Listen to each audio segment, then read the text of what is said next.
This man is the smart money behind smart money, responsible for 5% of the daily US stock trading volume. Most of the most sophisticated quant managers do not believe in stop losses. Let's say your stop loss is at 10. You buy it at 15. At $10.01, you're still in the trade. At $10, you're completely out. If you're measuring the reasons why you thought it was cheap at 15 and now it's at 10, and the underlying reasons haven't changed, isn't the correct thing to actually buy more?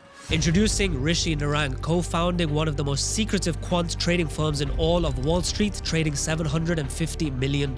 He wrote the de facto Bible on how market algorithms work, and in this episode he pulls back the curtain on the realities of market manipulations and how price really moves, highlighting the real goals of smart money. If you're a retail trader and you've engaged some new approach and it's given you 3 correct answers in a row, that literally means nothing. I flipped 3 heads. That's like all it means. The actual mathematics of when to trust that you don't have a coin and it's actually biased in a good way, it relates to how why does Robinhood have 0 commissions? How the fuck does that work? Because they internalize it and they don't do anything. They farm it out. And the market makers that they farm it out to pay them for the order flow. There's enough netting among retail order flow that it's very profitable to just say, yeah, you want to buy and you want to sell. You're buying at the offer, you're selling at the bid. In fact, I'm just taking the spread. I didn't even do anything. I'm not saying that the quality of the execution is shit. I am saying that it's profitable to take the other side of retail order flow on average. when you see certain things happen like clockwork, usually on a lower time frame, where you'll see like a support level, very often it gets swept before the real move. This has now led people to believe that there is a central algorithm controlling the market.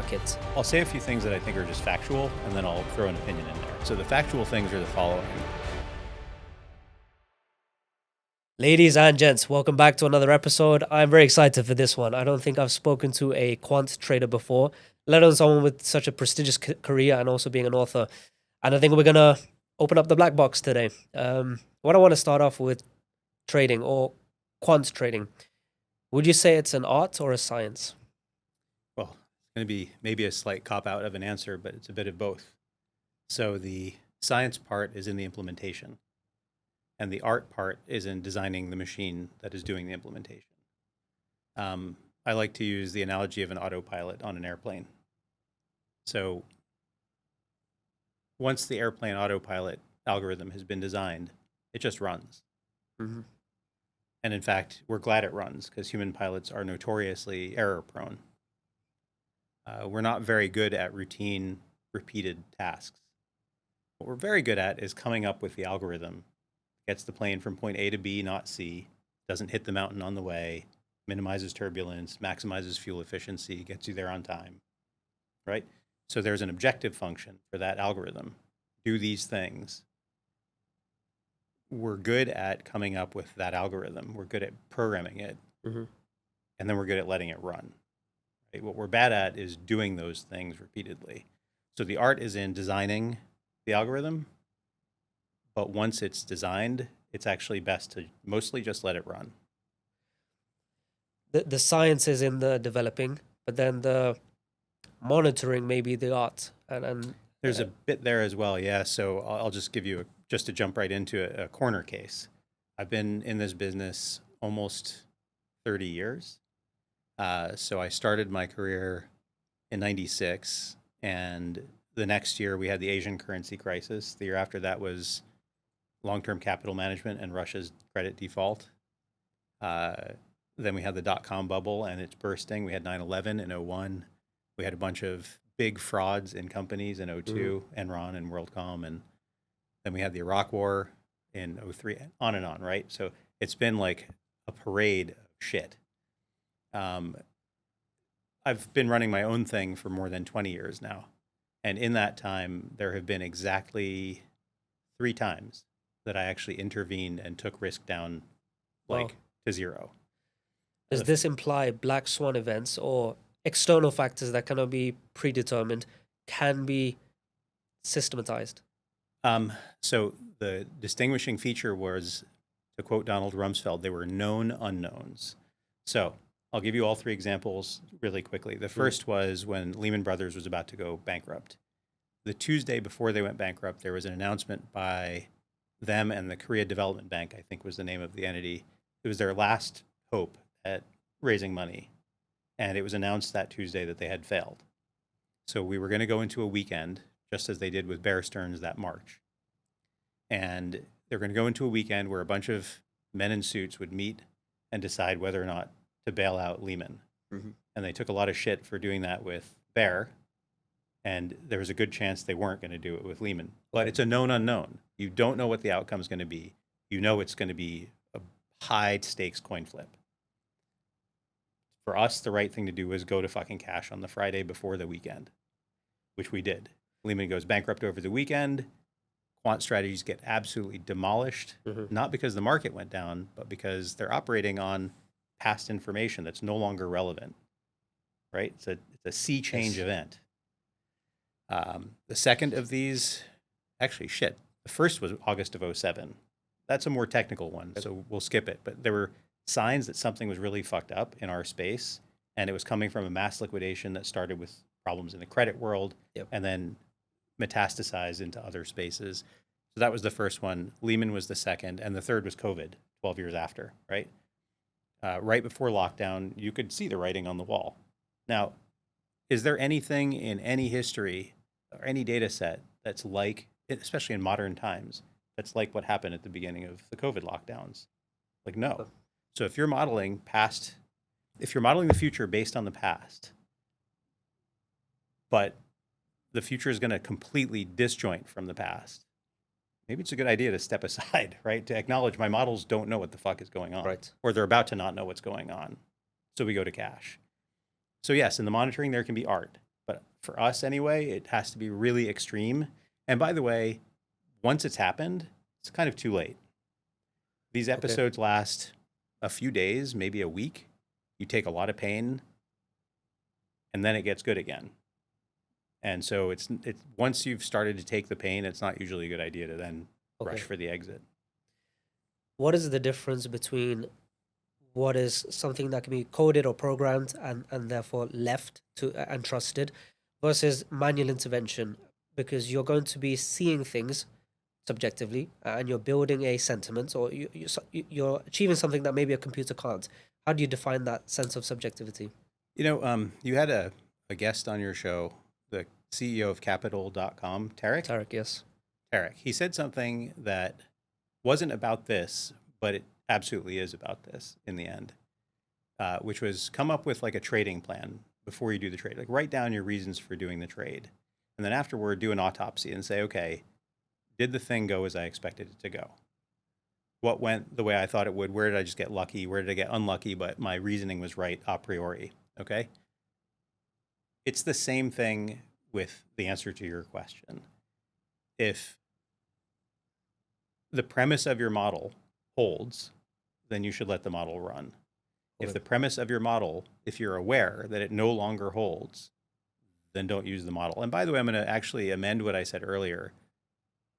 If you know the world has changed, like let's say aliens come to the Earth. I don't know how long it takes before your models catch up to that fucking new fact. Okay, COVID's different. It's not as game changing as aliens, right? Or nuclear war breaks out. Like you probably just go to cash and don't even worry about it anymore. Like just worry about other stuff. If it's something that you think will pass, then sure, you leave your models running if you didn't catch it beforehand. But if the premises have changed and invalidate the reason your model should work, then stop using that fucking model. Yes. Before I, pun intended, go through the black box, I want to establish a base. Most people, whether they admit it or not, are most likely discretionary traders. Whether it's from ambiguity in their terms or they just allow subjectivity to come in. But quants, by definition, are as objective or mechanical as can be. So if we can bridge the gap here and maybe showcase some blind spots that a discretionary trader wouldn't see, and what is the overall process of quant trading? I like the way you frame that. I'd say like the first, both in order and in primacy, is intentionality. So if you and I say, okay, we agree we should buy trends. We should go with the trend. Thing is going up, we buy it. Thing is going down, we sell it. That seems like a statement that, we can all maybe agree on. It doesn't matter if you agree or not with that strategy, but like you understand those words, you understand kind of what I mean. Yes. It's a little bit hand wavy, but now let's dissect it. What counts as a trend? And when you say buy, do you mean the same amount every time? For a given instrument, is there any notion of conviction, or is it just binary, buy or don't buy? And now you talk across assets. If you have a trend in S&P and a trend in corn, should you buy the same amount in both of those? Human traders, whether they're just on their own being discretionary or whether they're discussing it with each other, have a tendency to assume away a lot of the answers to these questions.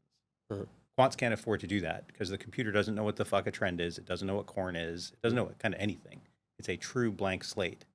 So you are making a machine understand every single answer that it has to understand in order to execute what you mean it to, which means you're encouraged to start thinking very clearly about what you actually mean by a thing. So it's this very conscious kind of intentionality that goes into, if you're doing it well, into being a systematic or quant trader, where you have to really think about, what do I mean? How do I specify this? So that's the first big difference in blind spot. I think a lot of discretionary traders take the fact that they can wave their hands and kind of know what it means, that imprecision, they take it as a positive. And I'd say overall it's not. The second thing is rigor. So when you want to answer one of these questions, what do I mean by a trend, or how much should I buy? When should I sell? You can be sloppy with that too, or you can really dive deep and do a lot of research into the answer to that question. And a good quant will do a lot of research, right? They're spending all their time researching, because once the thing is codified, yeah, they're monitoring it for both like actual engineering things, like is the data going in? Is it processing as we expect? Is it outputting like it should? But for the most part, the thing is just running. So you're spending your time building new shit and improving that shit, right? And so the amount of rigor that's required to do a good job of answering these precision questions is actually quite high. And I think, again, discretionary traders, with respect, can end up being a little bit lazy. Not all, but that can be a blind spot. And then I guess the last is discipline.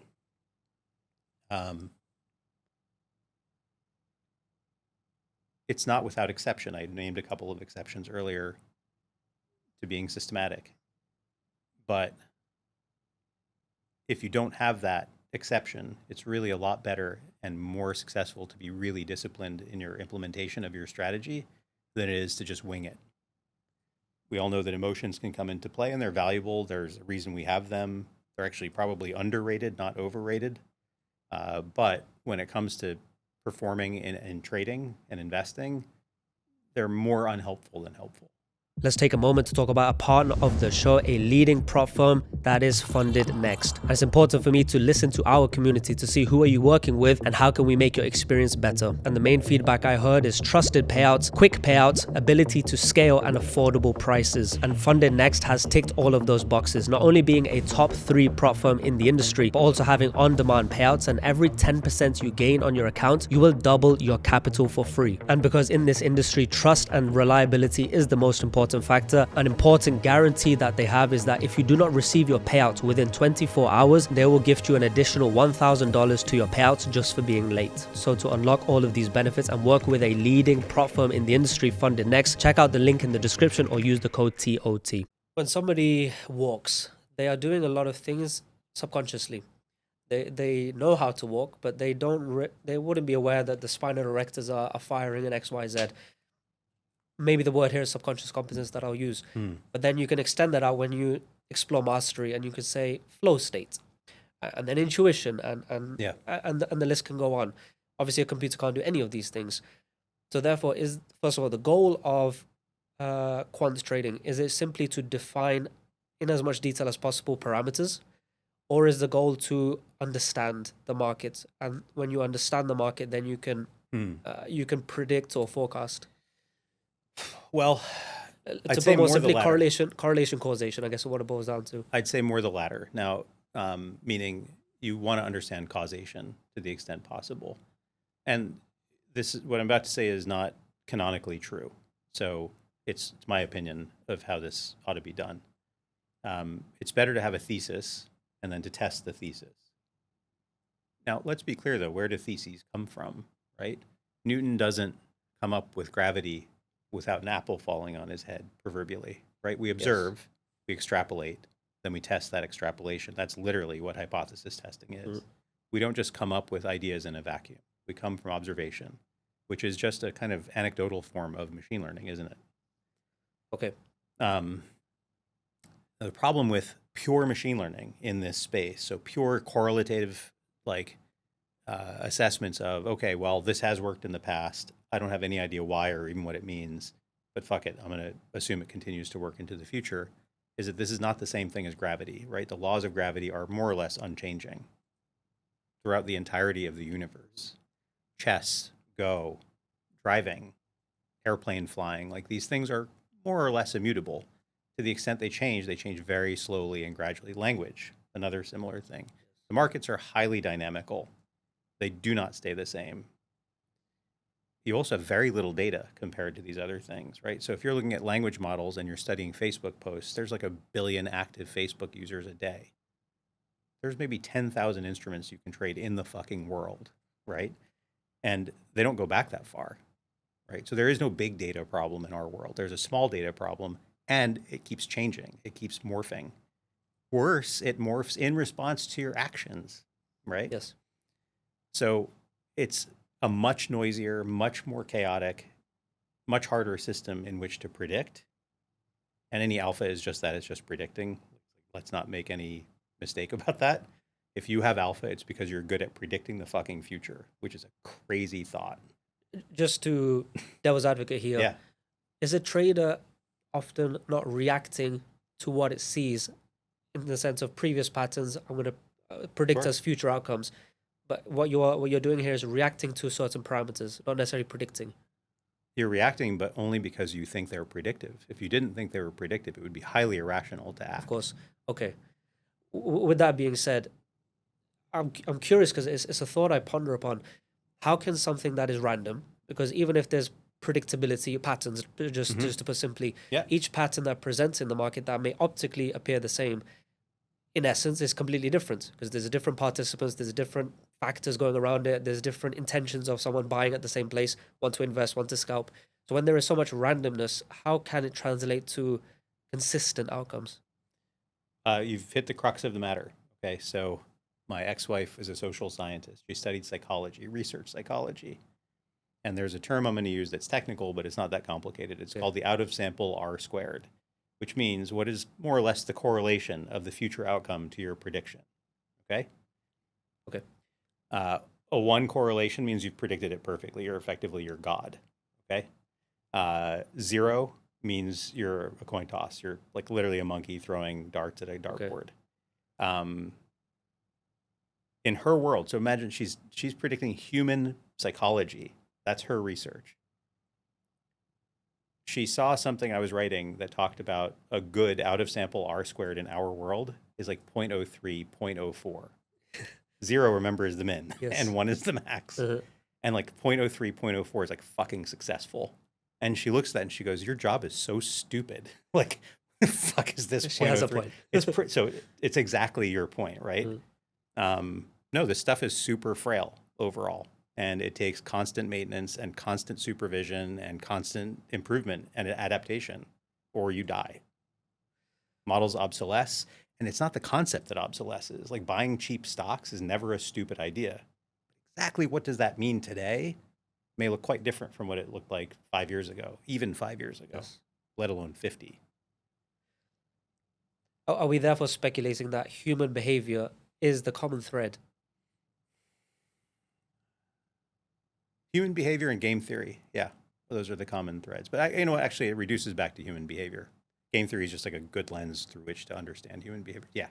So as the world gets more digital and more quants are involved in the market who are not human, are we going to basically derive and say, well, they're human built, so it maintains the same? Or is that going to cause a sense of change in the market or crowding? Because I imagine they do enact in a similar way, even if they are coded differently. Yep. Does the quant world influence the market? For sure, and it's a growing part of the market. The share of the share of all trading that's algorithmic, I don't remember the number offhand. You can just Google it, but it's a big fucking number, and it's gotten a lot bigger, and it's probably not getting smaller anytime soon. So yes, and in fact, to your point, one of the ways that we've had to evolve and other quants have had to evolve, is to start thinking about what are other quants doing? What are other discretionary traders doing Okay. that we can maybe probabilistically get slightly ahead of? And this is not front running because we don't know what they're going to do. Mhm. But if we know that they have these foibles, then maybe we can do something about that. These tells, like in poker, right? So yeah, absolutely. And this is exactly why your out of sample R squareds are low and why they're fragile as fuck and why you have to keep constantly evolving and evolving and evolving. Like you're literally sprinting on a treadmill to stand still. You stop sprinting and you're fucking chucked off the back of it. Yes. As a retail trader, because we are so insignificant in terms of volume, the way I picture myself is I'm trying to catch a ride with what the big players could be doing. And I can't predict what they could be doing because of the variety. But I seek to find in the technicals digital signatures of what could be symbolic of buying activity and looking to exploit that. When someone is the big player and they are the ones moving the market in the end, or large institutions, what is the self-fulfilling prophecy here in the sense of when I look at the COT report, all of the big institutions, if they are buying, then the market must go up because why wouldn't it? What is your thoughts on this idea of the big institutions' contribution to the market? So I like your analogy of a pilot fish and a shark, right? That's it's symbiotic, but it also has to be mutually beneficial. So I'll give you a story from the past. In the 80s and 90s, there were block trades. So big institutions had big sizes to do. If you need to buy 100,000 shares of something, like you're not going to do that over the course of, and you have manual traders, like actual human traders. You're not going to do that over the course of 1,100 lots, right? You're just not going to do that. So what you're going to do is you're going to go find someone to take on a big chunk of, maybe you'll do 4 25,000 share trades, right? So those are block trades. Now those would necessarily move the market. Because I'm not going to come to you and go, I want to buy 25,000 shares, and you're going to go, cool, I'll give you the mid of the current market, right? You're going to push it a little. So now the tape moves, and a whole industry spawned called statistical arbitrage that wasn't an arbitrage at all. It was statistical, right? It was probabilistic. That, oh, if you see a big price move that doesn't seem explained by a bunch of other factors, just bet that price move will reverse. And lo and behold, people made absolute fortunes doing this throughout the 90s into the early 2000s. What changed is that institutions began to realize they're leaving a bunch of money on the table because their inefficient trading was creating an opportunity for other people to profit that they could internalize. So with the rise of algorithmic trading in the 2000s and onward, they stopped sending out 4 25,000 share orders and actually started sending out 1,100 share orders algorithmically, because now there's no getting tired, right? And so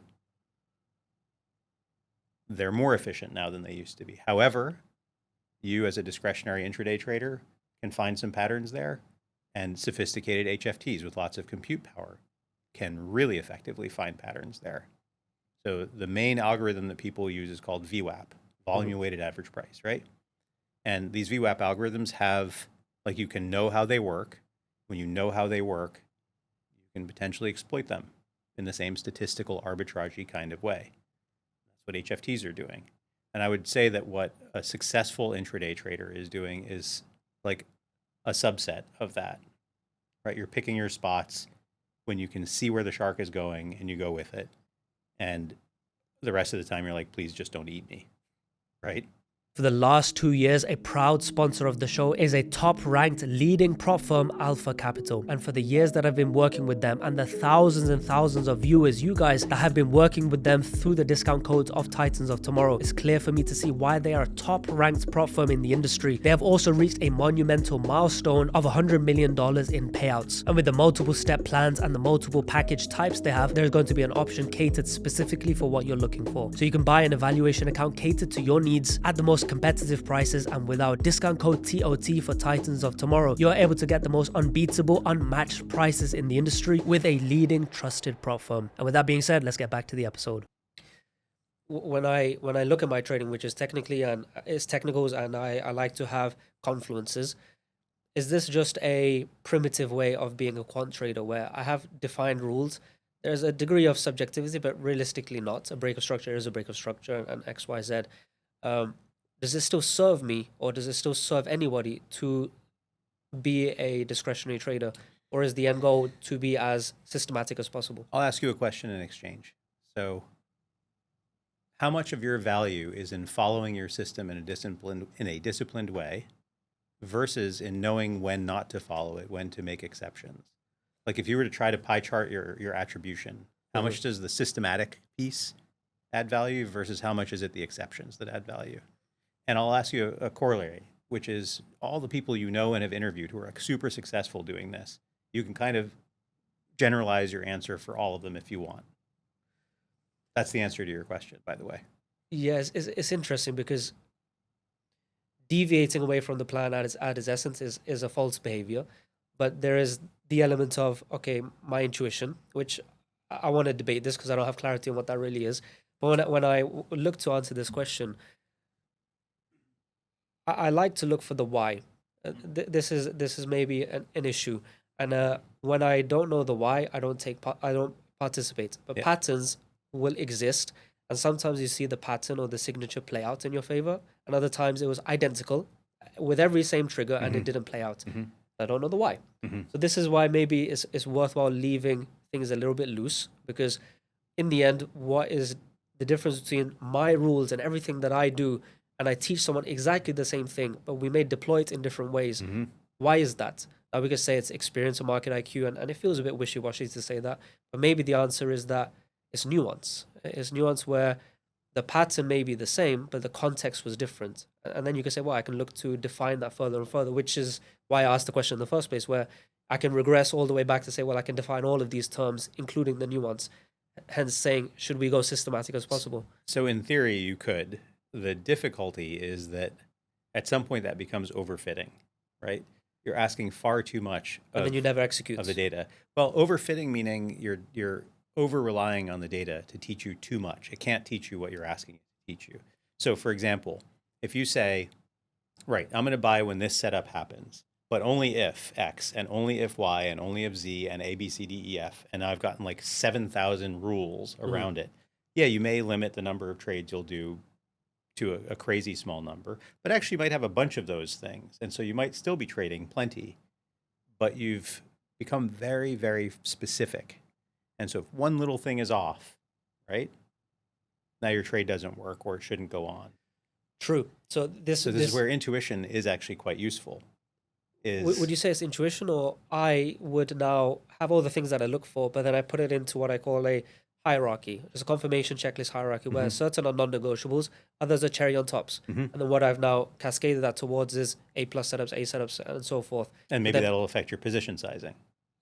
I choose not to do that, Okay. but that can be the way. High Okay. conviction plays sides up, Yep. and vice versa. I more like to manage the portfolio in the sense of, if I'm going through a losing period, okay, let's cut back on these trades. Right. If I've got a 20% buffer, I'm up for the year. Well, Then maybe why we'll not? do a B plus trade. And then I can increase my trade frequency, which increases risk, as opposed to position sizing. That's my version, but I'm curious to hear how you wrap your head around this from your lens. I mean, so what's fascinating about that, right, is you said something and I jumped to a conclusion which is also reasonable, but totally different from what you actually do successfully. And by the way, someone else might do this other thing also successfully. Sizing up, yeah. So this is the thing that's pretty cool. What's the kid's name? The 23-year-old. TGL. I remember you mentioned him. This dude said a thing. He said a couple of things that are directly related here. One was that what works for him might not work for somebody else, and he can give all of his rules, and someone else might suck at it, and he's good at it somehow. And the second thing he said is that this, I think, maybe the answer key to the first puzzle is sometimes you have to deviate from your strategy. And this gets into the intuition bit, right? I'll just give you a quick thought on intuition. I don't think this is a comprehensive definition, but for the purpose of this conversation, it's at least a start. I think intuition is a bunch of background processing that we're not aware of. We're not consciously aware of why we know the answer. We just know the answer. I can tell you, as a kid, I was really good at math, and I was really fucking bad at showing my work. I would put down the right answer with like really good odds, Okay. My teacher would dock me points that I didn't show my work. And I can tell you to this day, the hardest problems, I just am physically, physiologically incapable of sitting there and working out the fucking problem. I remember also the same ex-wife, like she could sit there and work out a problem. I could watch her doing it. And I'm like, I can't understand how you do that. I would literally just wake up the next morning and be like, oh, I know the fucking answer. And What is my that? mind has done some stuff, Mm-hmm. but I'm just not conscious of it. So I think what's happening with you and with other skilled traders is in these moments of intuition, you're processing conditionally the right information to allow you to know the thing. Now, it's a dangerous thing, right? Because there's false intuition and it can lead you very fucking astray. So the time not to trust your intuition, for example, is when you're in like a shitty place emotionally or in a losing streak. Yes. Be very, very, very scared of intuition at that moment.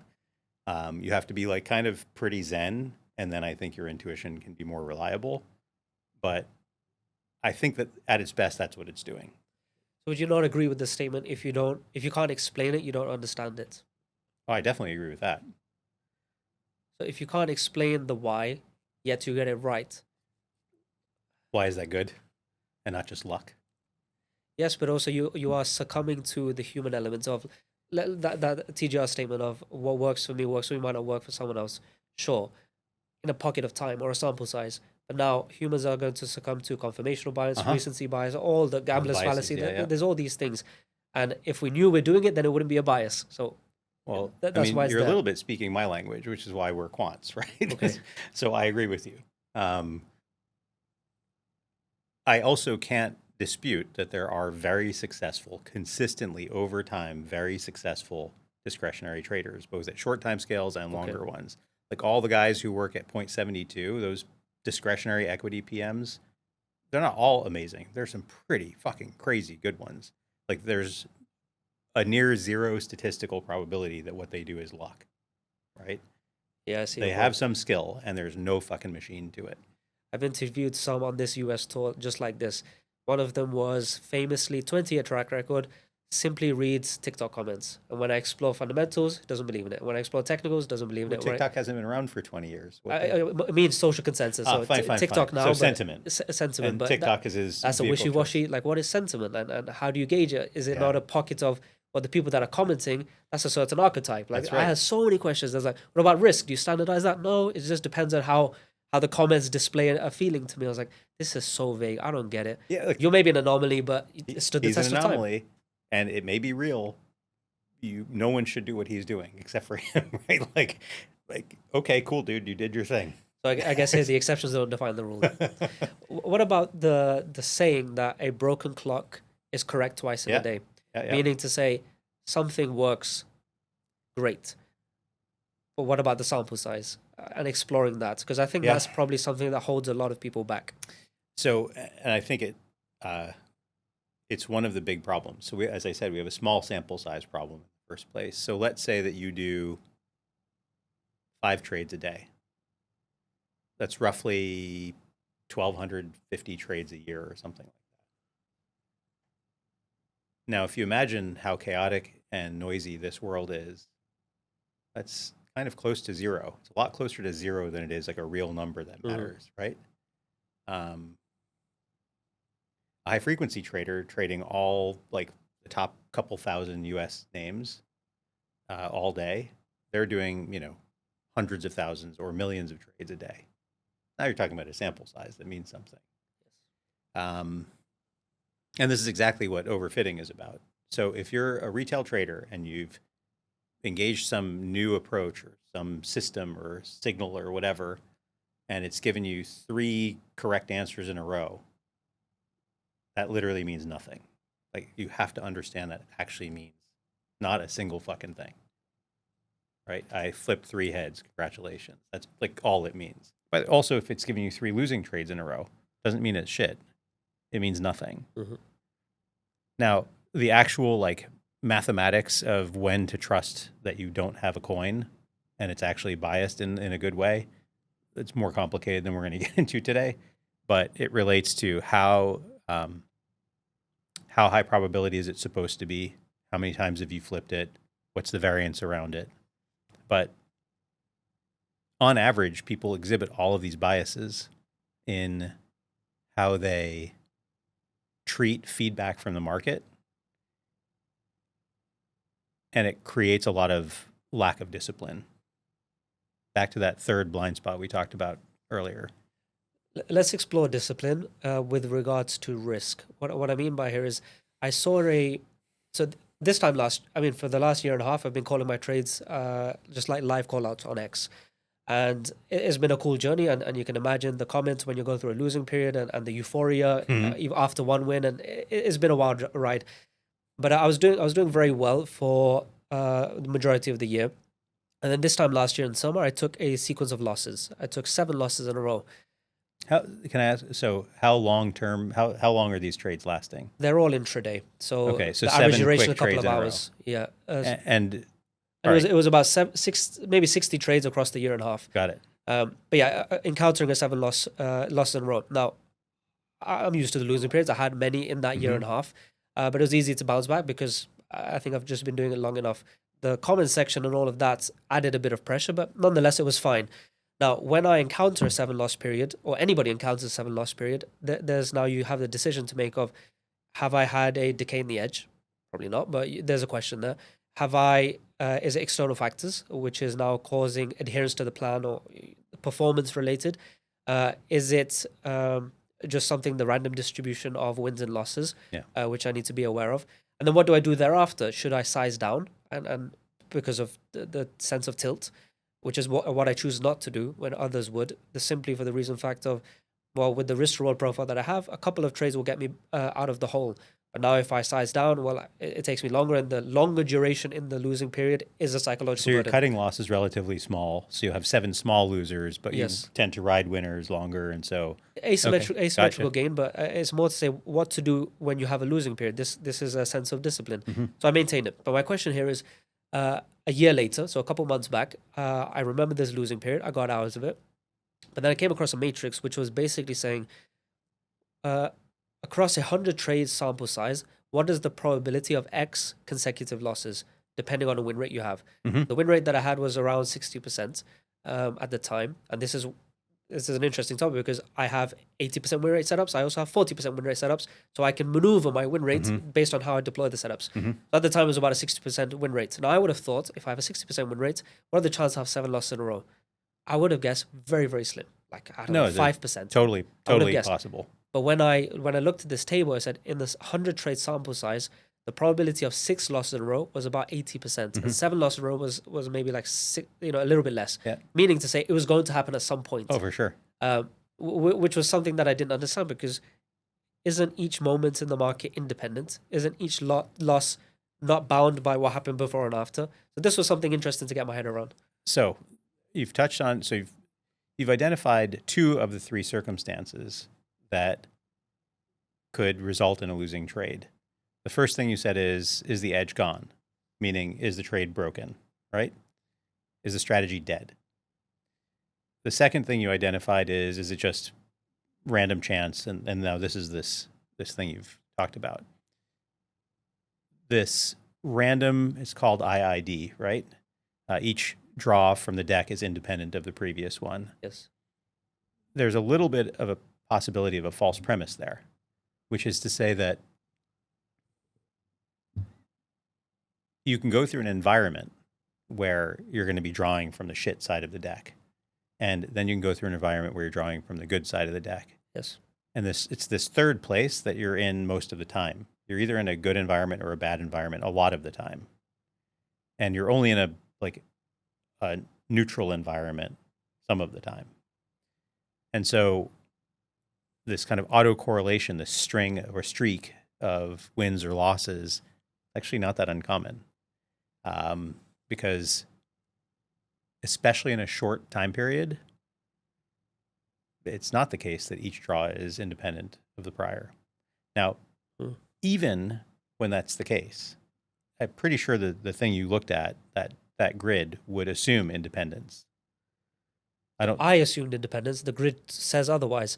The changing grid doesn't say otherwise. The way that the grid was calculated, like if you do a Monte Carlo simulation of 100 flips of a 60% biased coin, in how many of them would there exist a 7 in a row loss?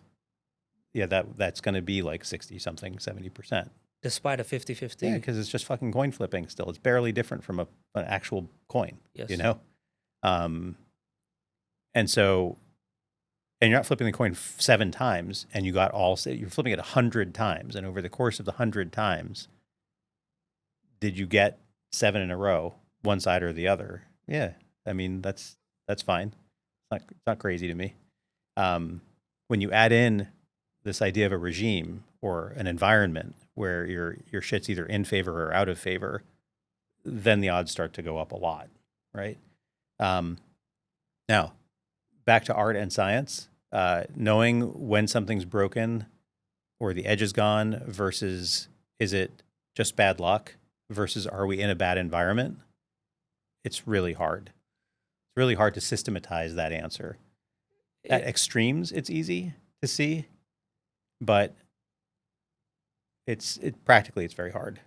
It also maybe depends where, in my way of trading, an alpha decay, I would guess will take years because I'm relying on the market's essence to maybe change or psychology of people's behavior to maybe change. Yep. But when you are a large player and you have an alpha, is it true that in exploiting the alpha, you cause the decay? Because you're kind of doing an arbitrage and then the arbitrage closes up and you go from market inefficiency to efficiency. This is, you've pointed at one of the key ways to ascertain the answer to is the edge gone. If the edge is gone, what should happen is that the time it takes for the thing to move in the direction that you expected goes down a lot. It moves there much faster. Why is speed important? Because that means someone's doing it before you. So it's not that the thing no longer happens. It's someone's better than you at it. That's one important element. Another could be the setup no longer drives the outcome that you expected, right? So this confluence of indicators used to indicate a thing and now it doesn't anymore. And again, these things don't have such high hit rates. So it's really hard, even with sample sizes of 1,000, to know. With the trading that you have, quant trading, is it a very high frequency thing? No, I mean, I can't talk too much about what we do, but no, it's not high frequency at all. We are holding things for days and weeks, not for months and years, but days and weeks.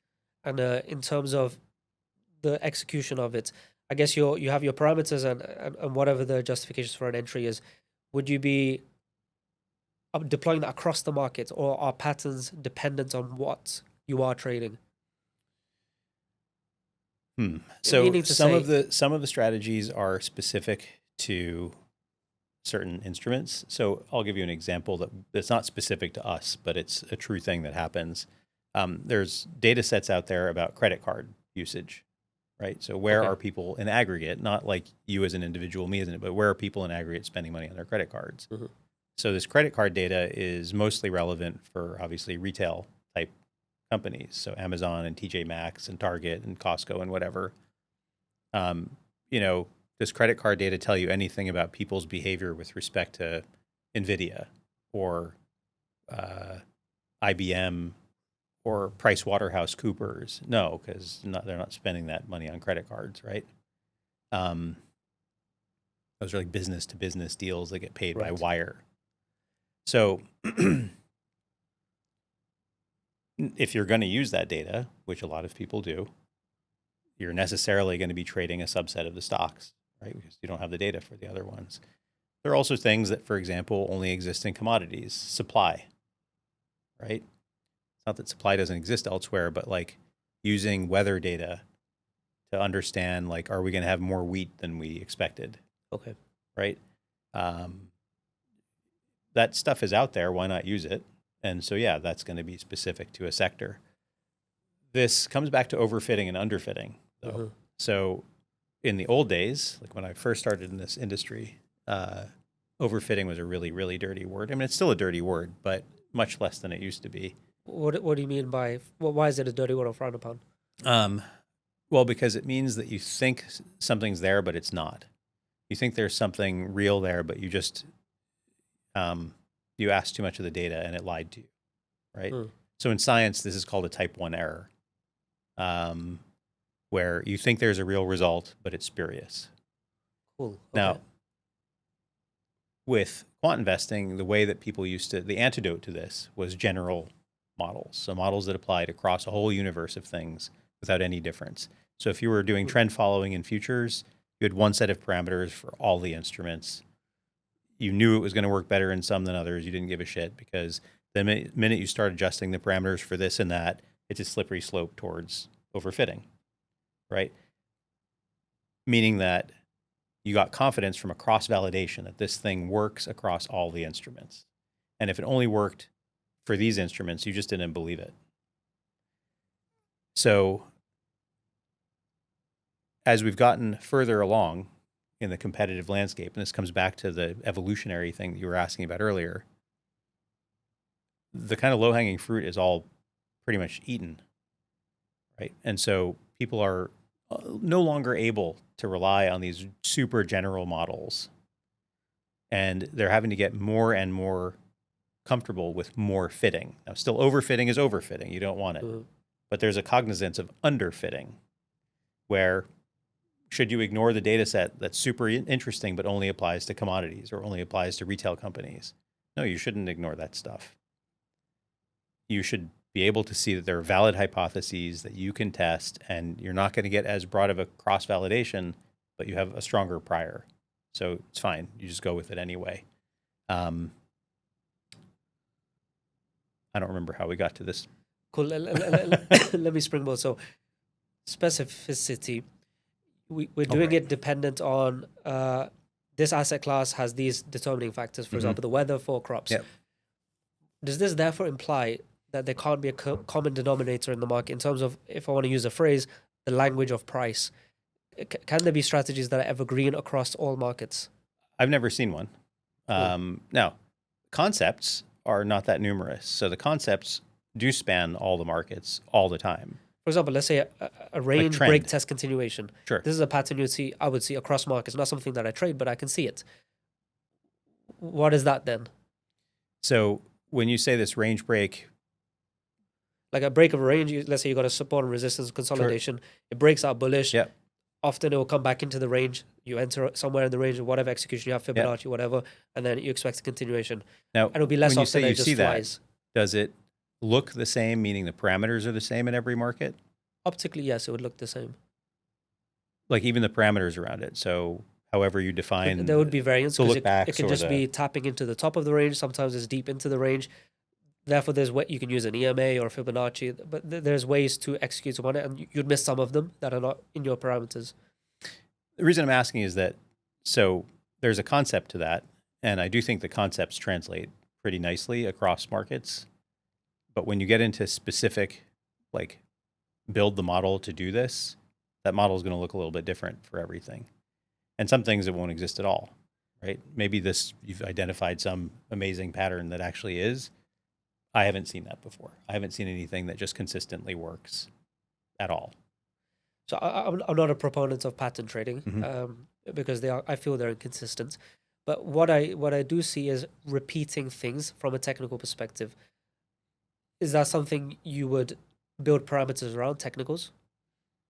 Yeah. So the way I think of it, with prices, they can either keep going the way they've been going, they can go the opposite direction of the way they've been going, or they can do something that is conditionally like the one or the other, where you add conditions, right? Maybe volume or volatility or whatever other conditioners.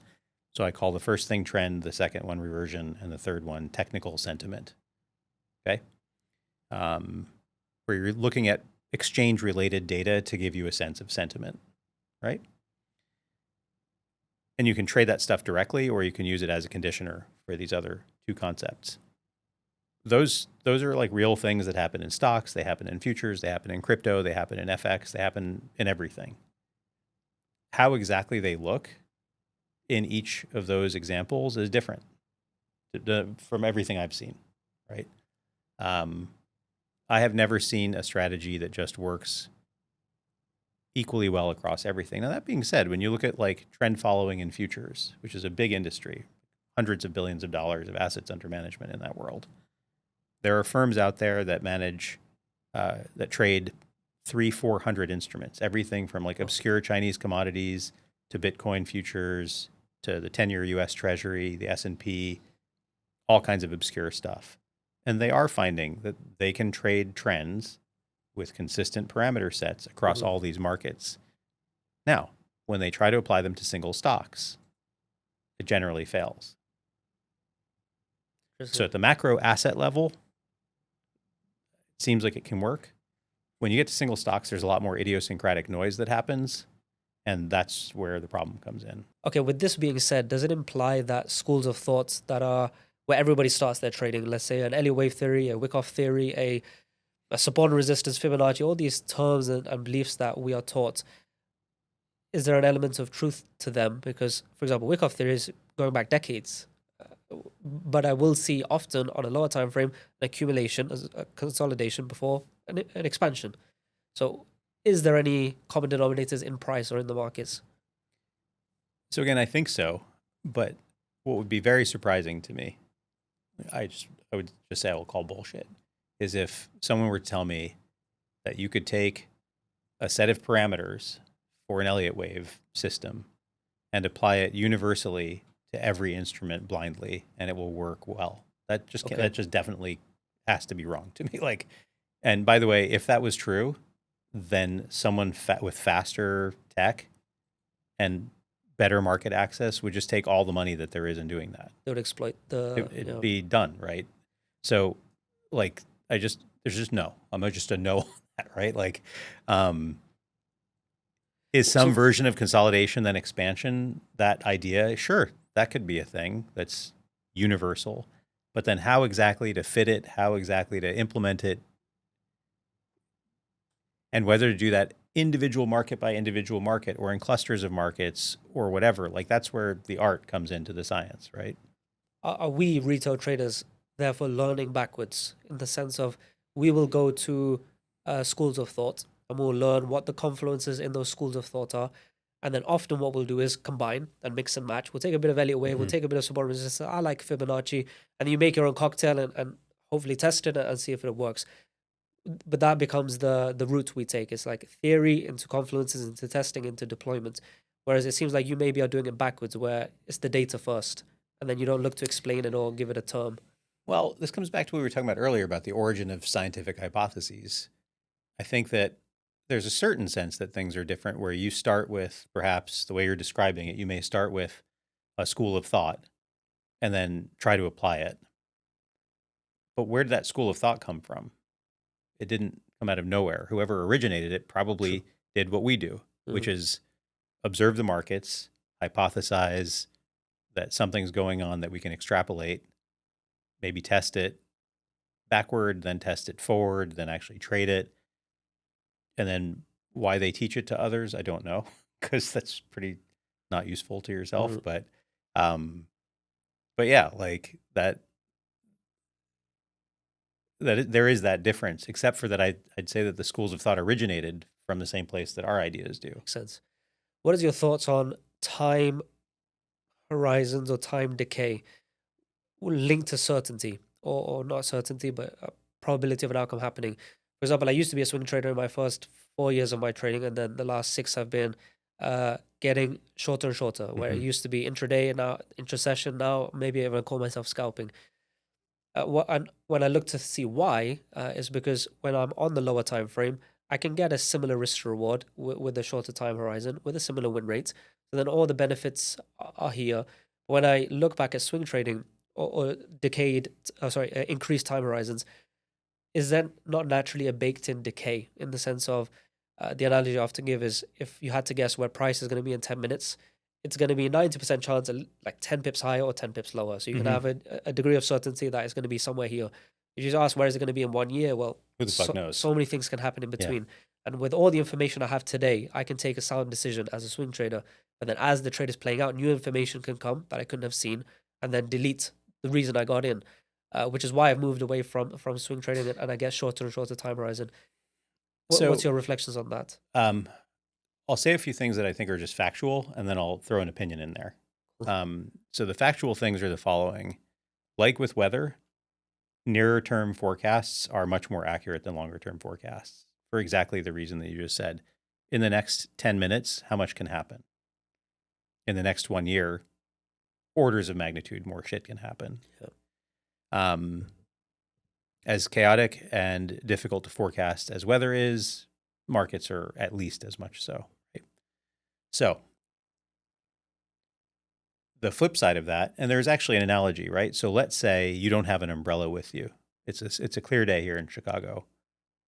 There's no reason to think there's going to be rain. But now let's say God comes down and tells you in 5 minutes there's going to be an absolute thunderstorm, and you have to go from point A to point B. You don't get to just stay inside during that window. That's useful information, but it's really difficult for you to transact on it. Because you don't have an umbrella. And can you spend the money to find a place to get an umbrella? Now, let's say everybody knows that there's going to be this storm. That umbrella place is going to charge $1,000 for an umbrella. Mm-hmm. So is it worth it, or do you just ruin your suit instead? Right? And similarly, now this is where the opinion comes in. This problem is a really big problem if you're trading big sums of money, because market impact is a measure of how much you move the market by your participation. Retail traders typically don't have to think about that. Yes. Institutional traders absolutely have to think about it. It will eat your lunch, right? Even if you're careful, you're probably spending a third to half of your gross P&L on transaction. Wow. Yeah. So if you go to shorter and shorter timescales, it becomes harder and harder. So you have to find this trade-off between the T cost of moving on your short-term forecast that has a lot of certainty versus the improvement in certainty. Now, if it was me, I would take one of two tacts as a retail trader. This is also my own history.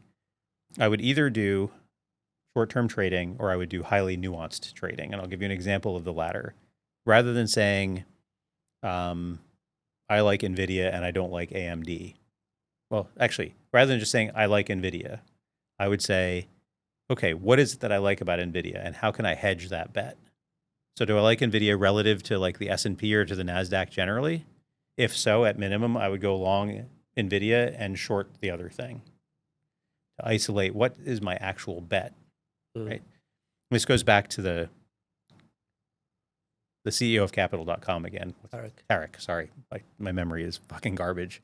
Tarek's point about a trading plan. Like, what is your actual thesis? And then when you make your trade, put the structure of that bet so it expresses that thesis as precisely as possible, right? So that's what I mean by nuanced trading. Like I used to do like 6-legged trades where I'd be like long these 3 things and short these 3 things because of the interplay among them. And I had a very specific thesis. And it might be that I made money on all 6 legs, or it might be that I lost money on all 6, but like I had a thesis, it was clear, and it was close to objectively observable whether the individual pieces in that were behaving in accordance with what I expected. I like both of these for related reasons, which is it's easy to be disciplined with them. And it's also a lot less risky than just going, I'm piling into GameStop. That feels to me like fucking reckless. So that's the opinion part of the program. It's very interesting, and I like the weather analogy. One curiosity is, would an institution want to, in an ideal world, be trading on shorter time horizons? Is just a limitation in doing so that stops them? Yeah, I would say so. I mean, I would say that it's so ingrained of a problem. I don't even know if an institution would give thought to the question because it's preposterous. Like, it's not a possibility. That's so crazy. So I'll tell you what the smartest institutions do with short-term thinking is they use it to inform their execution. Yes. So if I know I'm going to buy 100,000 shares of XYZ, can I attenuate my aggression in doing that with alphas that are so fast that if I was to try to use them on their own, I would move the market? But I already know I'm going to buy this thing. So can I use really smart short-term thinking to just tune my aggression a little bit? And that's a completely valid use case for short-term thinking.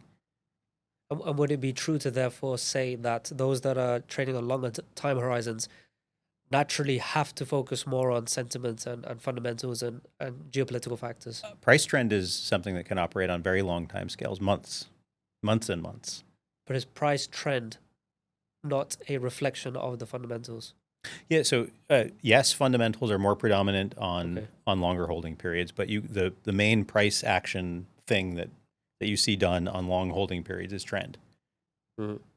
Just long moving average versus a slightly less long moving average, right? And that shit kind of still works. Yeah. So when I've often interviewed, big hedge fund managers or institutional traders or working in corporations, the professional traders, I always get so blown away at how primitive their technicals seem. Like it will be just an RSI. Mm-hmm. I'm like, anything else? Just an RSI. Some will be like, I don't even look at price. A lot of those guys don't believe in the technical Technicals, yeah. world. It's sort of people have a little bit of arrogance towards that world, and I'll tell you, What do you believe? So here's what I'm pretty sure of: enough people believe in them that it's Fulfilling. self-fulfilling. Whether Okay. it's actually causal, I don't know. I'm trying to remember the name of this book, but it was a seminal analysis of a bunch of technical indicators, and I'll get it to you after, and maybe you can put it in the Sure. comments. And like one simple correct technique of working with the data set debunked almost everything, which is called detrending. Okay, so like let's say the S&P has an average daily return of whatever, 2 basis points or something. If you just take your sample and subtract that 2 basis points every day out of the S&P and then run the same indicators, does it still make money? Or are you basically just profiting from being long the S&P because it goes up? Yeah. Right? So how good is your timing of the S&P relative to just holding the fucking thing is effectively what this is getting at. And it found that this, like, there's basically very little efficacy in like a true rules-based approach to almost any of these technicals. If you go back to the pie chart question I asked you earlier about how much is it the discipline and how much is it the exceptions, in other words, this analysis would tell you it's mostly the exceptions that are giving you your value add, not the rules. Another thing that I saw that is maybe supporting this, if you can tell me if it is or not, they explored someone that was dollar cost averaging into the S&P, and you had one guy that was just every Tuesday. Yep. Another guy that was just trash and he always bought at the highs. Yeah. Another guy that nailed it and bought on the lows. And then you look after I don't know how many years, and the Tuesday difference guy. it actually showed like the difference between all three was just not that much. Oh, really? So the idea That's was surprising. just don't worry about it. Yeah. Is that basically what we're saying here? That is a lot of it. I mean, okay, so I think we agree that predicting is really fucking hard. Mhm. And yes, there are people who may succeed at it in the long run, like your friend who uses sentiment and is looking at TikTok to predict. Mhm. Is that an advisable thing for others to do just because that guy succeeded at it? Right? Survivorship bias, I'd say. Yeah. We don't hear all the stories of the guy who fucking went down in flames from it. And it doesn't mean that it's not real, but it's a question of, is it replicable? Right? And so I think that, like, if you were to talk to a responsible financial planner, they would be like, yeah, don't do this. Like, or do it with like a pot of money that you can lose. Yeah. But like the bulk of your savings, the bulk of your wealth, like put it into safer shit. Now, I have a lot of opinions about safer shit too. Like the S&P has gone into 50% drawdowns multiple times in the past 15 years. That doesn't feel especially safe to me. And yet it's like 60 or 70% of people's pie chart. Mhm. So whatever the fuck. But I mean, to me, if you're disciplined in your trading, there's nothing wrong with it, right? The problem is that people aren't disciplined. They literally start gambling and they get addicted to it. And that to me is where the danger is, right? But yeah, like I think back to the technicals and institutions, there's this kind of poo-pooing of this stuff, but I think the other part is that they mostly do work on really short time scales, right? Like you're not holding things for months with technicals, right? No, it wouldn't make sense. I mean, not usually. Mhm. And so I think that's the other reason that it's not really thought about. When we look at the COT reports, I've spoken to a lot of traders that really use it. And one view would be that the CO2 report is self-fulfilling because if the big players are doing X, then X, that should happen. And then a few days ago, I spoke to a market wizard, Jason Shapiro, and he's managing hundreds of millions and a very prestigious career he's had. And his philosophy is just do the opposite of the masses. It's a non-conformist, and it is very as simple as it sounds. And he just simply built an oscillator, which was when something is At an crowded, extreme. yeah, Then go the other way. 95%, then go the other way, which is then the opposite of self-fulfilling prophecy. So I explored it with him. I didn't fully grasp it, but maybe the premise was that if price is already high and everybody's already buying it, who's going to keep buying it to go higher? Therefore, positioning became a conversation that I've never really had before. So we have technicals, fundamentals, and then we have positions. Is this something you explore? Yeah. So in the world of quant, positioning and crowding is a fucking huge topic. Cool. that instance that I mentioned earlier in August of 2007, the first time I just took my book to cash in my career, that was 2 years into me running my business, and it was to this day like the gnarliest thing I've ever seen.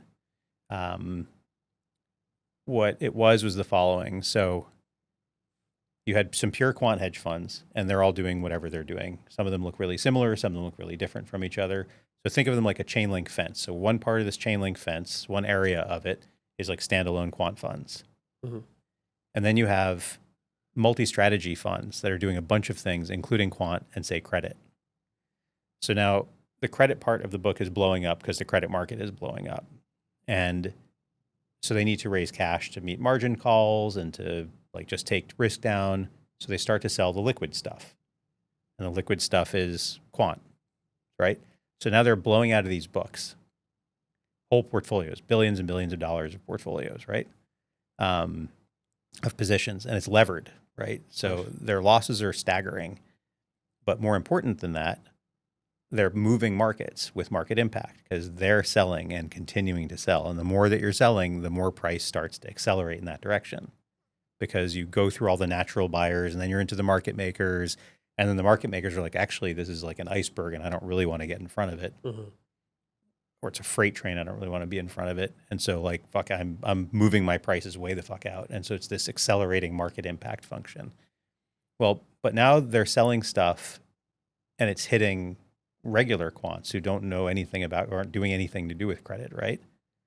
And this contagion spread and spread and spread. And we started to see it in July of 2007 and into the first few days of August. If I remember correctly, August 1st and 2nd were a Thursday and Friday of that. Maybe the 3rd was the Friday, but whatever. The first 3 days of August were tail end of the week.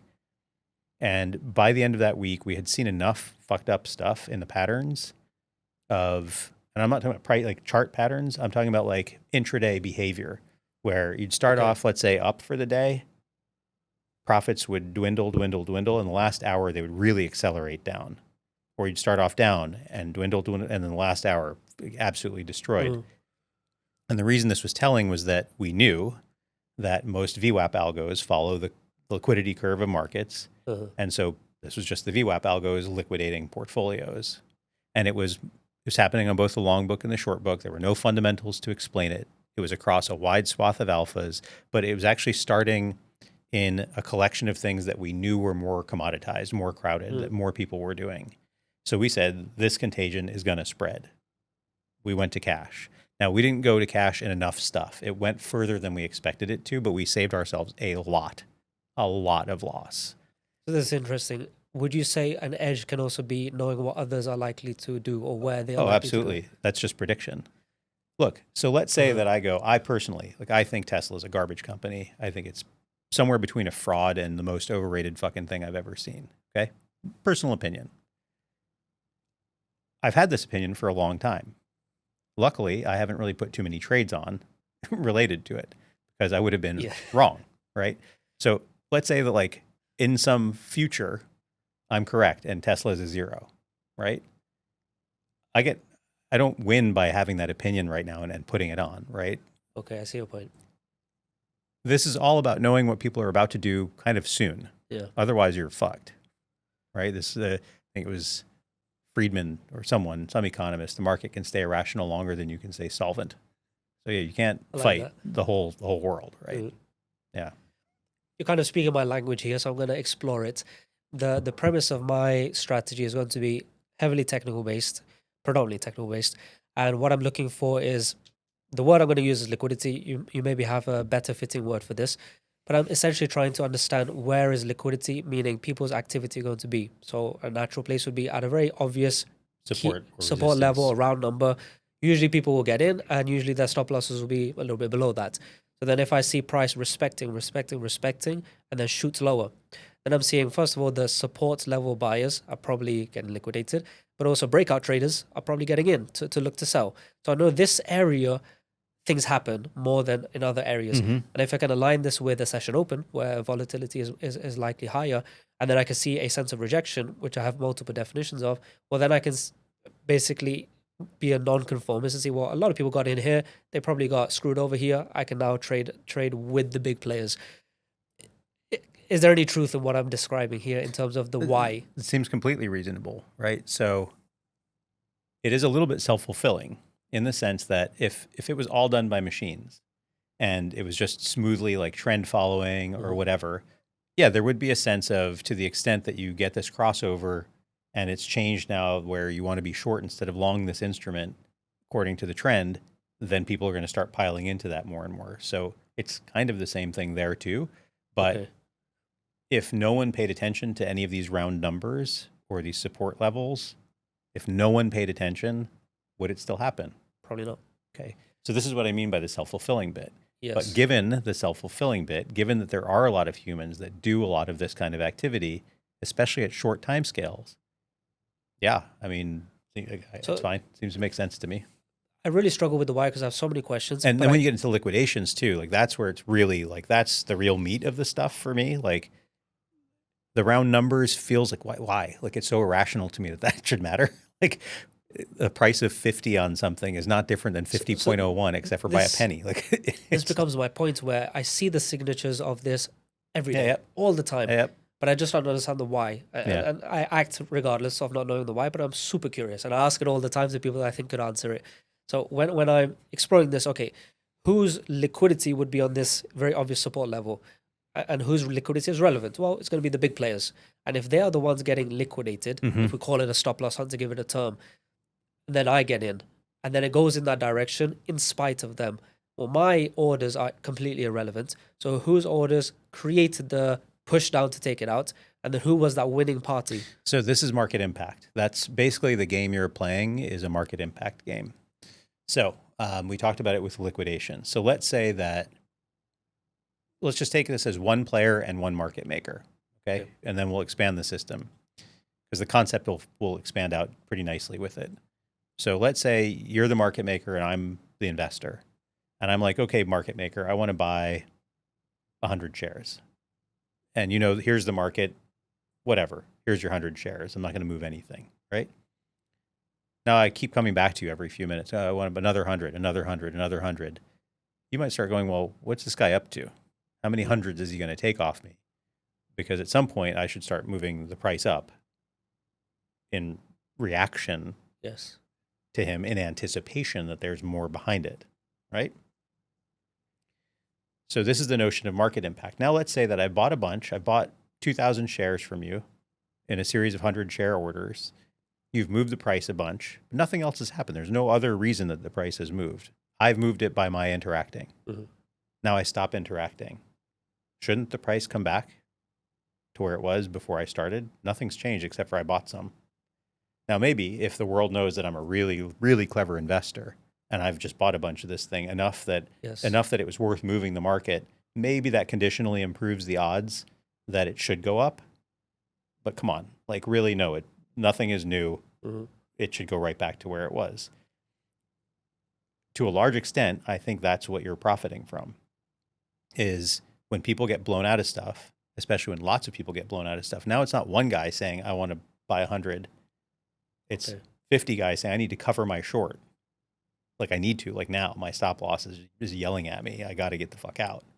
And maybe it's not 100 shares, maybe it's 500 shares at a clip. And so market impact can get really steep really fast because there's only so many players on the other side providing liquidity, right? So the liquidity providers are responding in anticipation, responding to the stimulus of pressure of buys or sells, and expecting there to be a lot more and not wanting to get run over by it. And then when there's relief, the price reverts. So are we basically saying at a support level with stop losses below, the matching algorithm, let's call it, will bring price lower to forcibly bring sellers into the market, stop losses, to match with the said buyers that are interacting today? That isn't what I was saying, but it is something that you could imagine happening. Okay. So what I'm saying is much more just in the natural course of things. If prices are going down just for whatever other reason, and they hit my stop loss, and now I'm just selling the thing for the sake of selling it because I have to, right? So let's say like, I don't know, a GDP report comes out and it's bearish for the economy. And so that's good for bonds, and it's bad for the dollar, and it's bad for stocks, let's just say, right? The last part's not necessarily true because it says something about Fed Reserve activities, which somehow bad news can be good news, right? Whatever. But let's say for like the bond and the currency, there's actually like a real relationship. Okay, so we've had some bad news in GDP. Bonds go up. Let's say a bunch of people are short bonds. They're losing money on that trade. If it hits a level where they're getting stopped out, now they're going to have to buy to cover, right? Because they were short. They're going to have to buy to cover, and it's going to push the price way beyond what fundamentally the GDP news would have done. So that's the dynamic that I'm talking about. It wasn't addressing how, for example, we got to that point of hitting the stops. Now, is it the case that HFTs may be able to manipulate prices so that they induce behavior? It's likely that that's a thing. There's a report, I think, on Jane Street in India, where the Indian regulators are coming after Jane Street because of some pretty significant manipulative behavior. Okay. So, I mean, it has happened. Is it the predominant thing that happens? No, but yeah, of course, it's a thing that happens. Do you or professional traders consider at all retail traders' behavior? Because my first thought is, well, the retail traders is very insignificant drop in the ocean. But then second of all, 99% of retail traders are also trading with brokerages that may book them, prop firms that are simulated environments, so their orders are never making it to the market. What does a professional trader view as retail behavior? Yeah, so before Wall Street bets and the meme stock thing, retail traders were viewed as uninformed. And in fact, this is codified even into market structure in the thing you just talked about, where if you trade with Robinhood or E-Trade or whatever, as a retail investor, your orders are never going to hit the market. They get internalized by like Citadel Securities or another HFT type player. And the reason that business is so profitable for those guys, so profitable that they pay the broker. So actually, let's pause on this. Why does Robinhood have 0 commissions? How the fuck does that work? Because they internalize it and they don't do anything. They farm it out. And the market makers that they farm it out to pay them for the order flow. Called payment for order flow, PFOF. But why would they not just internalize and say? Because it takes a lot of machinery to do that. Okay. Yeah. And they could build that machinery, but they also could just farm it out and get paid for it. But either way, it's zero sum. The winners are paid from the losers. There's enough netting among retail order flow that it's very profitable to just say, yeah, you want to buy and you want to sell, fine. You're buying at the offer, you're selling at the bid. In fact, I'm just taking the spread. I didn't even do anything, right? Now, I can even improve on the spread, but I still haven't done anything. It's still risk-free for me, the market maker. So I'm not saying that the quality of the execution is shit. I am saying that it's profitable to take the other side of retail order flow on average, right? Institutions are overall considered informed. Now, that's partially because there's more persistence to it. So if you get in the way of like a giant pension fund or a giant sovereign wealth fund that's like bullying its way into a position, you know, you could get steamrolled. You're going to have to get stopped out before you're right. But it also might be because they have a lot more information than the average retail investor does. And so that's why they're considered more informed. The meme stock thing has has shifted the game a little bit, right? Because if you're trafficking in really big, high volume, high market cap names, then retail traders probably can't push them around so much. But if you're trafficking in some obscure ticker that suddenly jumps to prominence from retail investing, the hedge fund manager might go, but GameStop is a piece of crap. Like, I definitely should short that thing. Little do they know that there's like a bunch more retail money that's going to keep pushing it in that direction. So yeah, hedge fund manager has had to adapt to this new presence of retail where it's like a ganging up of these individuals who previously were not coordinating with each other. Mm-hmm. And therefore their order flow is likely to be much more random and crossing. And now it's not, but it's still market impact in the end. Yes. Like GameStop only goes up because people keep buying it. So it's pushing the price up, right? It's not like fundamentally the thing deserves to be higher. Although then they did the secondary, and that's very, like, all that gets really interesting on secondary order effects. But yeah. I've spoken to a variety of guests on the show, and a unanimous common denominator between all of them is the emphasis they put on data and actually knowing the inner workings and the insights of your edge and your performance. That's why I'm proud to bring a partner of the show, TradeZeller, the #1 journaling, backtesting, and all-in-one insights experience created by traders for traders. What TradeZeller really gives you is deep insights about your trading that would ordinarily not be visible, whether it's through understanding your trade types and playbooks, or even insights powered by artificial intelligence through Zeller AI. Whether you trade Forex, futures, cryptos, the stock market, it all seamlessly connects to TradeZeller, so there is no additional work. You've seen me reference it dozens of times and all of the benefits I've had in my trading from the insights I found from my TradeZeller. So join myself and thousands of other viewers of the show. You'll get the best discount using the link in the description or code TOT for Titans of Tomorrow. So something that is, I don't think it's a hot debate, but the audience do, which is that when you see certain things happen very like clockwork, usually on a lower time frame, where you'll see like at a market open, this thing tends to happen almost every day. Or when you see a support level, very often it gets swept before the real move. This has now led people to believe that there is a central algorithm controlling the market. And then they get into the conspiracy world of, maybe, the elites against whatever. What is your reflections on that? I mean, that's stupid. Do you know this principle, Occam's razor? It's a very important principle. I think it needs to be taught in school, which is the actual, it's some fucking Scottish monk, and he came up with Sir Occam or whatever the hell, somewhere or other Occam. And his razor is, you should not multiply entities unnecessarily. That's the actual literal translation. What it means is the simplest explanation that does the trick is the explanation. Like, just don't stop adding unnecessary shit to the explanation. Mm-hmm. So these things that happen like clockwork, there is no central algorithm. As an algorithmic trader who has been in the belly of the beast for many years, there's no central algorithm. That's nonsense. There are similarities among the way many participants that are large behave, and that could look like a sort of pattern that's repeated. Zero interest among any of these people in attacking a retail investor. That's actually counterproductive for them. They want retail participation in the markets, all of them. There's not a single hedge fund or institutional asset manager or bank or brokerage that wants less retail participation, not one. Why would they want the participation? Well, A, it's a source of revenue, right? Commissions, payment for order flow. Number two, it keeps an interest in the capital markets, right? It's getting into a little bit more serious social stuff right now. So we'll start it and you can end it whenever you want. But I think that the stock market itself, specifically the U.S. stock market, the way it's structured, has accelerated the demise of society more than almost any other factor.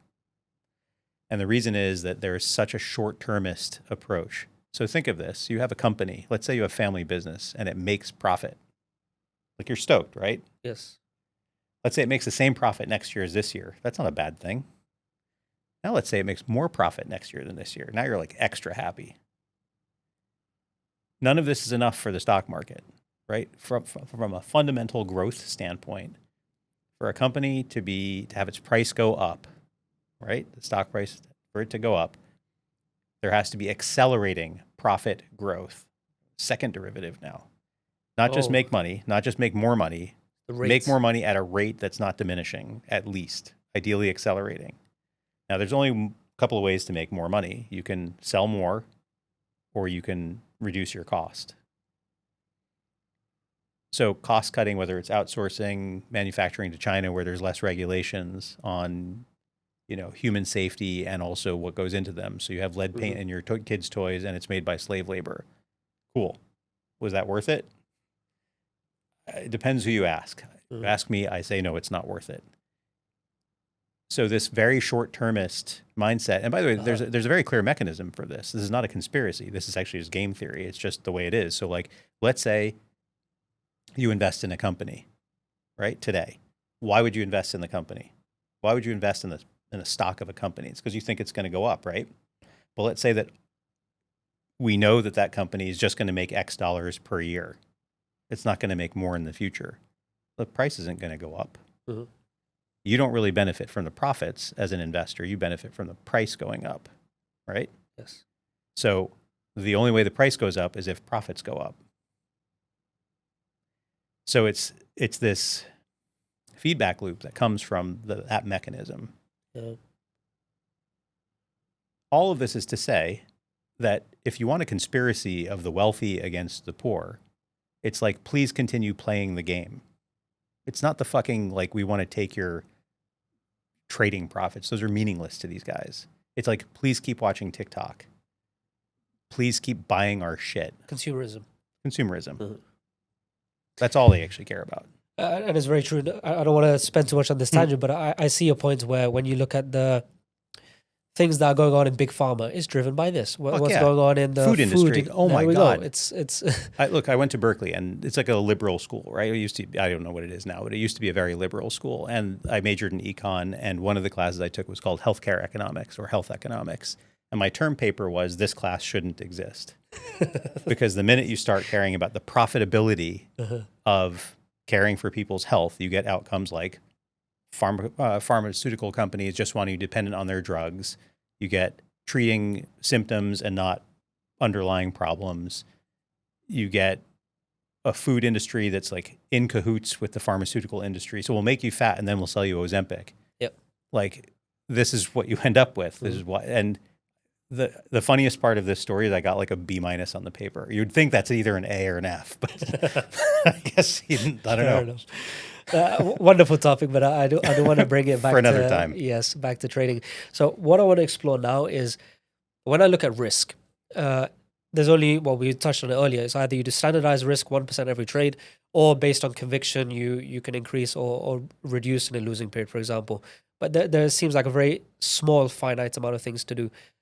When you're armed by data now, which you are, what are other ways that you can approach risk, and maybe something that we could try out? Conceptually, what's the difference between a risk factor and an alpha factor? And I know that you're not talking about factors per se right now. Okay, define risk for me? How do you think of it? What does that word mean? Based on a specific idea, what am I willing to lose if it doesn't go my way? Okay, so it's actually like a dollar amount that you're willing to put at risk. How would you look at it? I think of them as exposures, and I think of it as limiting the size of an exposure to the amount that's correct given what your bet is supposed to be making. So I'll go back to my NVIDIA example. So if I believe that NVIDIA is going to outperform the market, right? That's a pretty specific statement. And let's say I mean by the market the S&P. So the correct structure for that trade would be to buy NVIDIA and short the market in equal proportion. Because I'm not saying just NVIDIA is going to go up, period. Why should I be willing to take the market risk of the S&P when I buy NVIDIA, right? So to me, I want to be exposed to this thing, NVIDIA, isolated from the market because I'm saying it's going to outperform the market. Now, what you're talking about is related but different for sure. It's how much am I willing to lose on that bet, right? Okay. Armed with data as a quant, there's a few things to say about this. Most of the most sophisticated quant managers do not believe in stop losses. Okay. This is because they are viewed as a less efficient way of exiting the trade. Okay, so if, for example, you hit a level, it feels pretty arbitrary that suddenly it was like, let's say your stop loss is at 10. You buy it at 15, let's say your stop loss is at 10. At $10.01, you're still in the trade. At $10, you're completely out. These kind of cliffs and, well, cliffs, up or down, non-smooth functions are generally frowned upon because they look very arbitrary. Like, again, there's nothing magical about $10. So if you think that your trade should start making you money right away and it doesn't, then start gradually scaling out of it right away. Okay. Right? That would be more conventional. Or if you think, if you're measuring the reasons why you thought it was cheap at 15 and you should buy it, and now it's at 10, and the underlying reasons haven't changed, isn't the correct thing to actually buy more? Now, that presumes you know everything. Yeah. Okay, so that's also dangerous. But that is a thing that gets done, which is at 15, you buy some. At 14, you buy a little more. At 13, you buy a little more. And maybe you have a limit on your position size. So at $9, you're not buying any more than you had at 10 because you've hit your limit just from a prudence standpoint. But it's kind of a generally smooth function, and maybe it flattens out at some point, but there's no cliffs, no spikes. Because those cliffs and spikes create a kind of an arbitrary point, and it just makes analyzing things really hard. It's not just that it makes it hard because they're arbitrary. So just to elaborate on why I would put a hard stop and why this approach doesn't make too much sense to me is because, first of all, I'm entering based on technicals. So if I've entered on something That's fair. happening, then if it crosses something, my technicals are now invalidated. Therefore, So then fine. Then that makes sense. But again, we're not using that stuff mostly, right? So if you're buying because the earnings yield is 5% and that seems cheap, then it being at 6% doesn't mean you're wrong.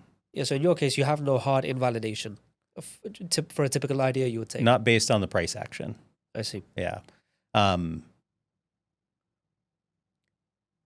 What I'd say, though, is that if we take as a premise that these technical setups are valid and they work, right? And that with certain price action, the premise is now invalidated, then yeah, it seems totally correct to me to take the stop loss.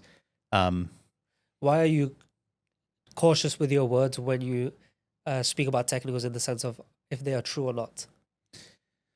Because I'm not convinced they're true. Okay. Right?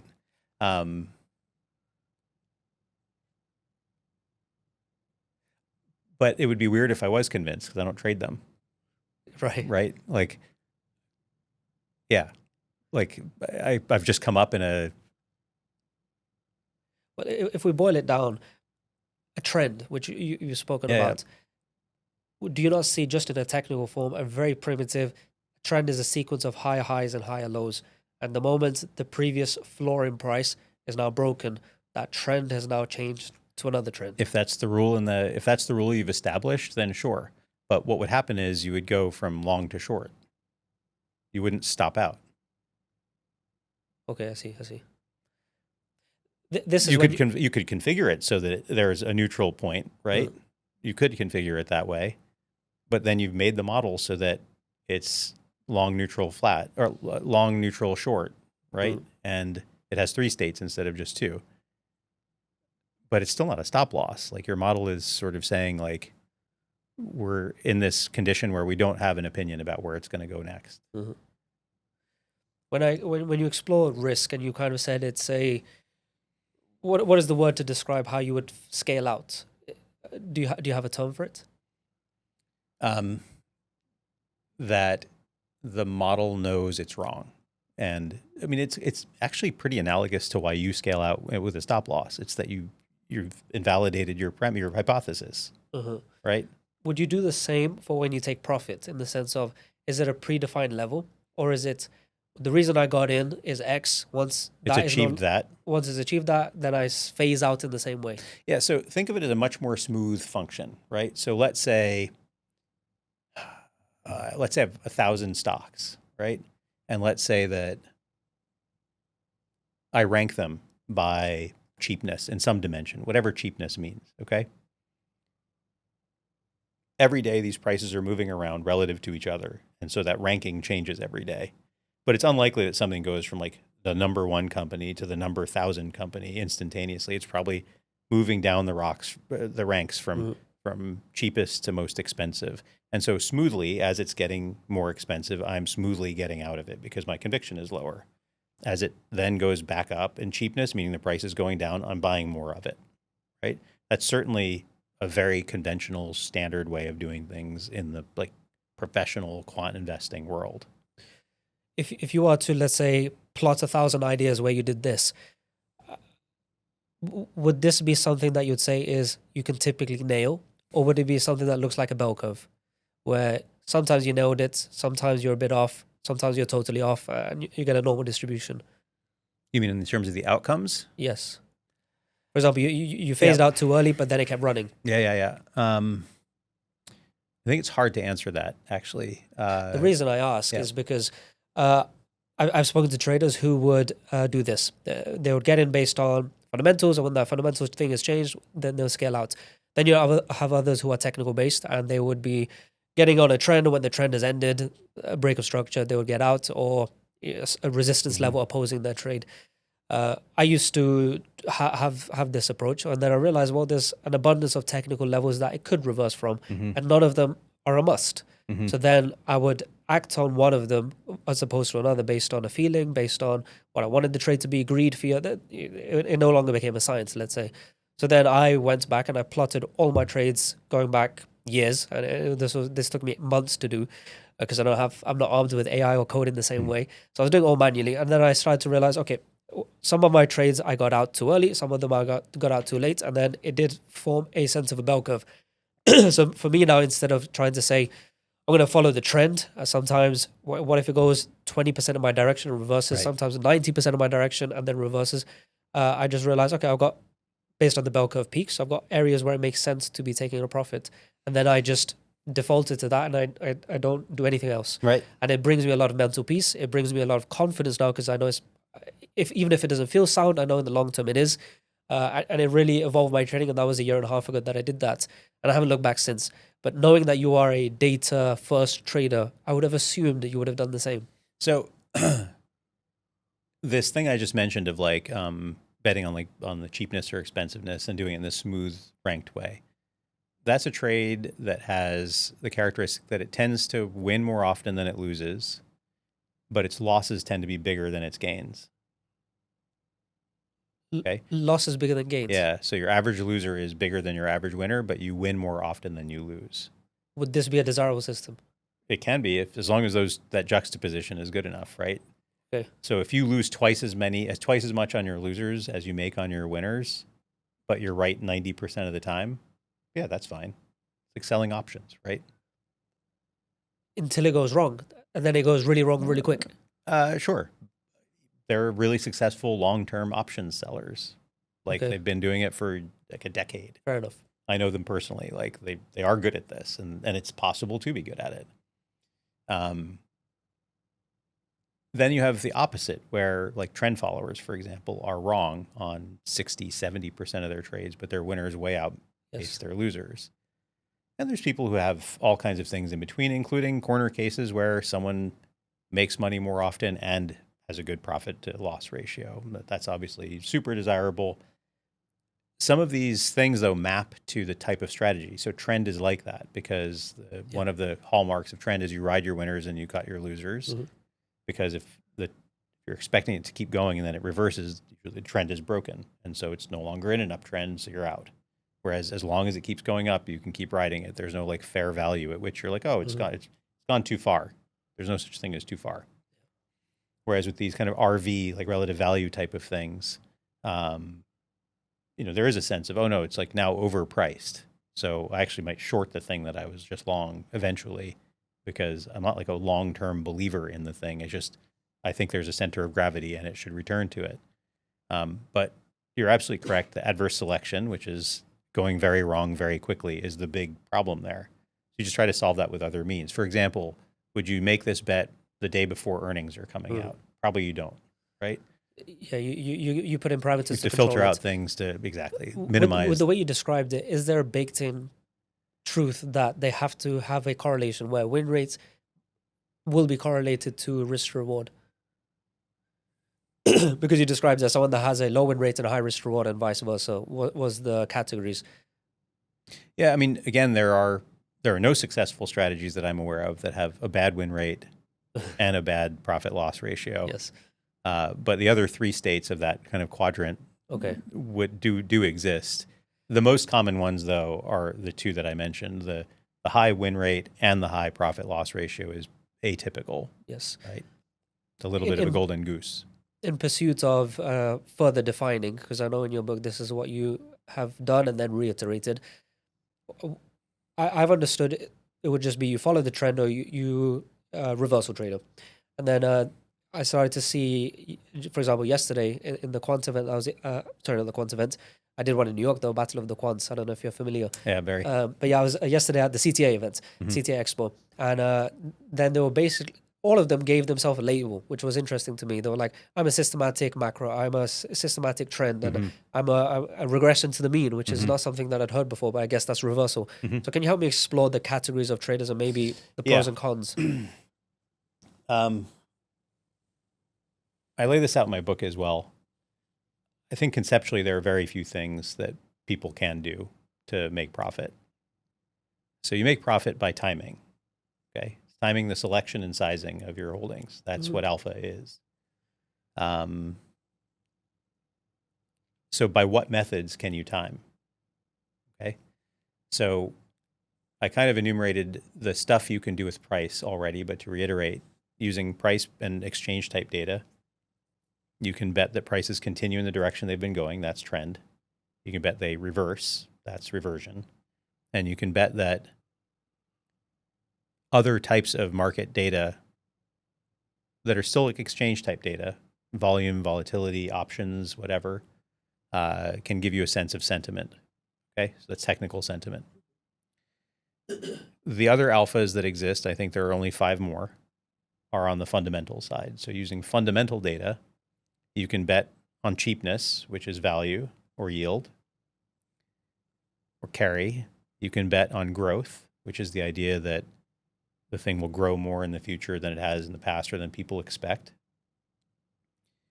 You can bet on events. Like you can say, oh, I think I'm looking at the balance sheet and income statement of this company, and I think it's a target for an acquisition, right? You can bet on supply and demand. So this is where, for example, the wheat example earlier, weather shock means supply shock, and that can be a source. I don't even remember the 5th one.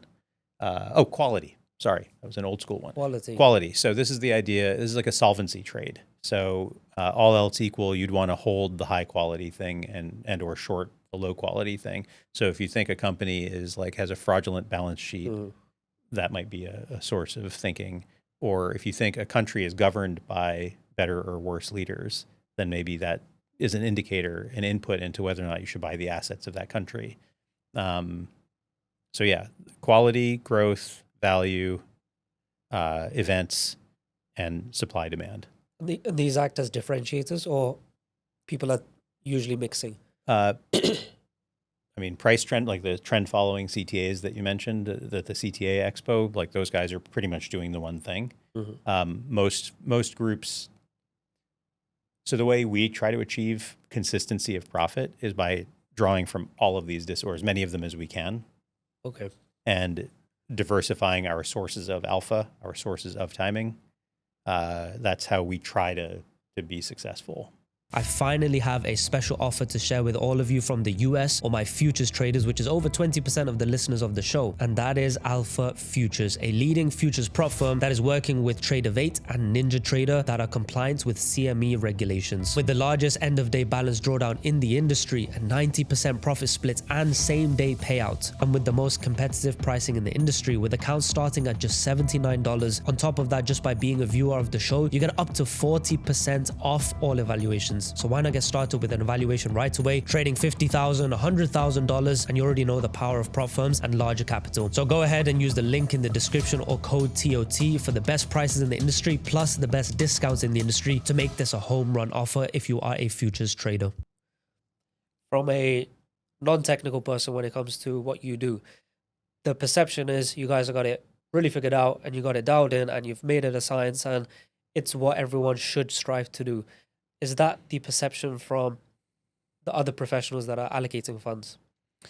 No, and I think it's an incorrect perception. What we have dialed in is, if anything, processes for doing research and evolving. But we have to keep evolving constantly and adapting because the markets change. And the markets, as we agreed earlier, specifically change in response to what we're doing, especially when it's successful. Yes. So we constantly have to stay ahead of that curve, that alpha decay curve of competition and market evolution.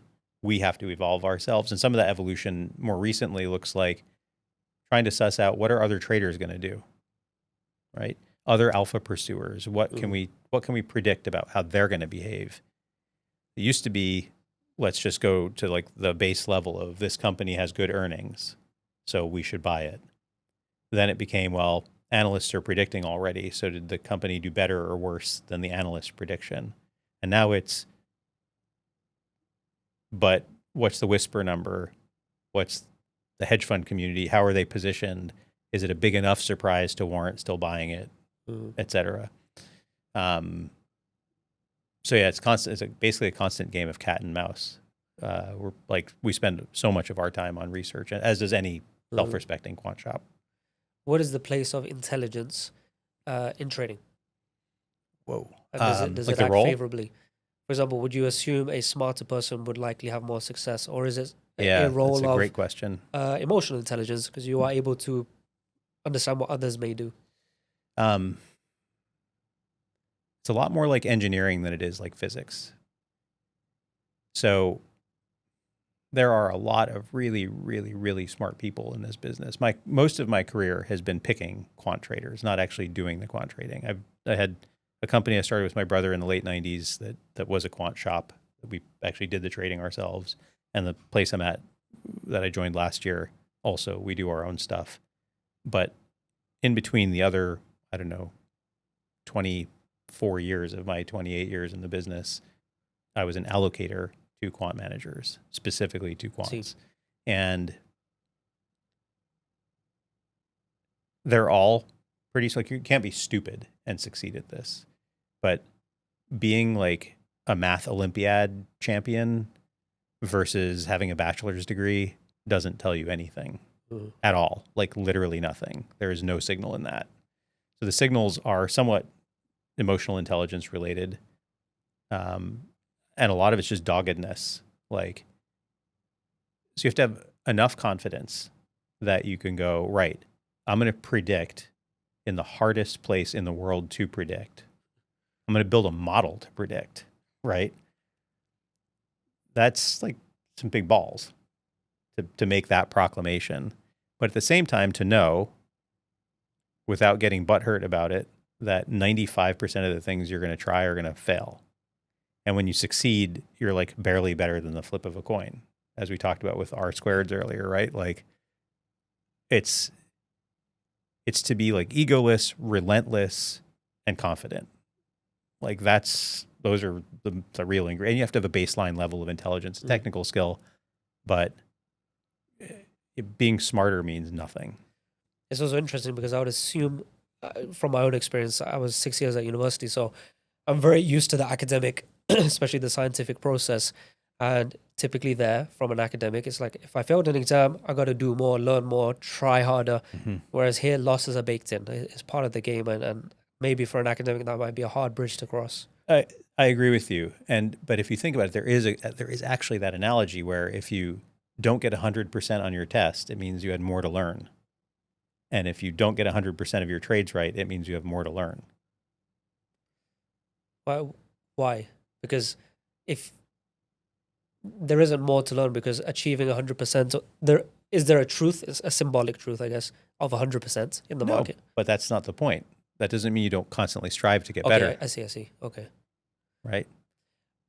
With the position you've been in now of feeling people's temperament and their track record and their personality type and everything you may look for in an interview, has anything stood out in the sense of extrovert, introvert, any personality traits that you would see these are more likely to be better? No, I mean, it's interesting because a lot of people think of quants as like these like autistic guys with really terrible social skills. And there definitely are those 100%. And some of them are like really fucking smart and successful and good at what they do. Just as many are like world-class musicians and artists and good writers and good speakers. And the whole gamut in between, right? Fair enough. So no, I haven't seen any patterns like that. It's really, honestly, it's that determination, the confidence, and the egolessness. Core traits for success in any domain, to be honest. Kind of. Yeah. Yesterday, so first of all, a premise that I've held for years, and the audience probably right now also, is that if you're a good trader and you know how to, if you've got a positive track record, you're set for life because the capital will find you. And in theory, it makes sense. And even if it doesn't, you're trading your own money and you just keep making it grow. In that case, yes. But if you are now looking to scale Sure. up and you're looking for investors, the investors will hunt out the better track record with the certain KPIs of risk and whatever. Mm-hmm. Yesterday at the talk, there was a guy speaking about how that's not the case in the professional sense, where the better track record does not attract the better That's correct. capital. So why not? And what are they looking for? Well, this is an agency problem, and it comes back to game theory. So let's say that you have a cool job working at a $500 billion pension fund, right? Or a sovereign wealth fund or something. There's some hierarchy of decisions that get made that culminates in an investment committee or a board of some type. Mm-hmm. Now, that board not only decides which investments ultimately to make, but also whether to continue employing you at all as the analyst. Yeah, I see where you're going. If I come to you and I say, hey, giant bulge bracket firm, 2 Sigma, has a product, we should invest in it. Even if it goes wrong, you can't be wrong picking the brand name. Mm-hmm. If I come to you and say, this dude in his garage just prints fucking money, we should invest with him, and it goes wrong, you lose your job. Mm-hmm. And so there is this very specific kind of risk aversion around brand, right? Now there's also like some more real stuff behind that, like operational risk, where 2 Sigma may have a lot of issues, but they're probably not going to fuck up on trading. I mean, they're probably not going to have like governance problems. They're probably not going to be a fraud ever. Yep. The guy in his garage, like who the hell knows, right? Does he have the infrastructure to even like reconcile his trades back to the different accounts? Does this encourage then just herd thinking? Oh, for sure. The guy that's crossed 100 mil just through sheer force now is in this snowball effect of, well, capital will keep finding him because he's now built the It's brand. not 100 mil. That's not the level. Oh, what would you say? I'd say critical mass is in the billions in hedge fund assets under okay. management. Now, there are plenty of folks. So there's a platform called FundCedar. I think Jack Schwager has a platform.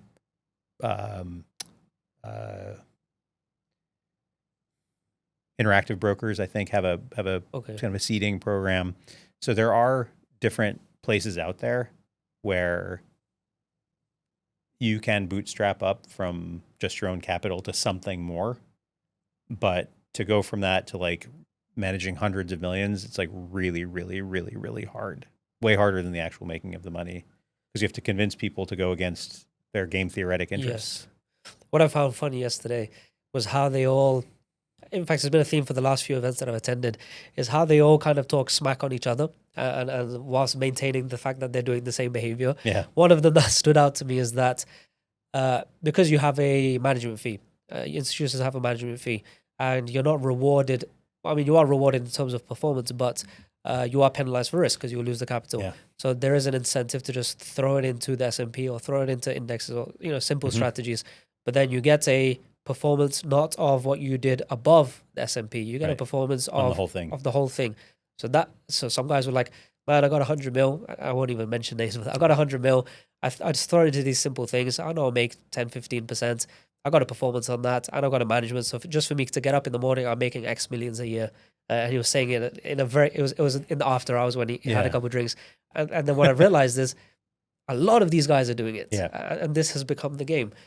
What is your reflection of that being in the same industry? Yeah, I mean, so the term closet beta is kind of the term for this. And there is an incentive to not stick out, right? To have performance that looks like other people's performance. Because again, then you won't get judged too harshly and you won't lose that baseline of your management fee. Sophisticated investors don't go for that. So they're constantly like looking at your positions, measuring your beta, like they would see if you're just in trivial stuff like right away. Would they therefore look at the non-correlation towards the S&P? Non-correlation. And then they go into way more refined things. So there's like factor models, risk factor models, like how exposed are you to momentum, to value, to things that they can get for next to free, because like Goldman Sachs will offer them a swap that tracks that risk factor really cheaply, or AQR has a hedge fund that charges very low fees that gets you that exposure. And so more and more they want you to provide pretty pure, unadulterated alpha. Now in the CTA world, and in the discretionary long short equity world, they're behind in that stuff. But in the quant world, it's all pretty sophisticated on that count. So you really have to earn your money, basically. Yeah, I mean, luck still is a feature, a really big one. With these low R squareds, it's going to be a factor from 1 month or 1 quarter to the next. But over the long run, yeah, I mean, it's hard. It's really hard. I want to wrap up the episode with, there's obviously an abundance of market experience and knowledge gap from yourself with a multi-decade career and someone maybe on the second year of trading. And also the sources of information are completely different. So it is literally two worlds in the same world. What advice would you want to give the audience as a form of lasting advice? I'll echo back to what we talked about with blind spots. I mean, I don't know so much as you do about technical analysis and charting and all that stuff.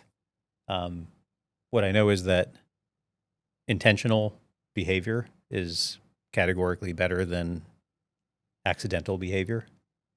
I know that rigor is better than laziness. And I know that discipline is better than whatever the opposite of discipline is. Looseness? Sporadic, I don't know. Yeah, arbitrariness, right? So I'd say that like lean into those attributes as much as you can, and you'll, I think, have a better process. Beautiful episode, my man. It was quite philosophical and valuable at the same time, so I really enjoyed it. Thank you for your time and actually flying in. It was Thank you. There we go, Cheers. man. Beautiful stuff. Beautiful stuff. Nice. There we go.